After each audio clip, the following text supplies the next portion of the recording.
বঙ্গোপসাগরে সৃষ্ট হওয়া গভীর নিম্নচাপটি ঘূর্ণিঝড় ফিনজালে পরিণত হয়েছে। ভারতীয় আবহাওয়া বিভাগ জানিয়েছে, ঘূর্ণিঝড়টি শনিবার ৩০ নভেম্বর বিকেলে তামিলনাড়ু রাজ্যে পুদুচেরিতে আঘাত হানতে পারে। ভারতীয় সংবাদ মাধ্যম এনডিটিভির প্রতিবেদনে বলা হয়েছে, ঘূর্ণিঝড় ফিনজাল কারাইকাল ও মামাল্লাপুরম দিয়ে তামিলনাড়ু উপকূল অতিক্রম করবে।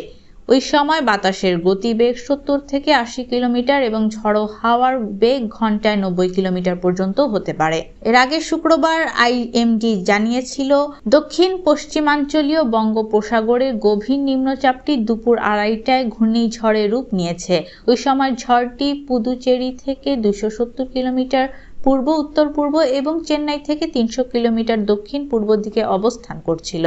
এদিকে ঘূর্ণিঝড় ফিনজালের প্রভাবে দেশের সমুদ্র বন্দরগুলো ২ নম্বর দূরবর্তী হুঁশিয়ারি সংকেত দেখাতে বলেছে আবহাওয়া অফিস। ঘূর্ণিঝড় কেন্দ্রের ৫৪ কিলোমিটারের মধ্যে বাতাসের একটানা সর্বোচ্চ গতিবেগ ঘন্টায় ৬২ কিলোমিটার, যা দমকা অথবা ঝড়ো হাওয়ার আকারে ঘন্টায় ৮৮ কিলোমিটার পর্যন্ত বাড়ছে।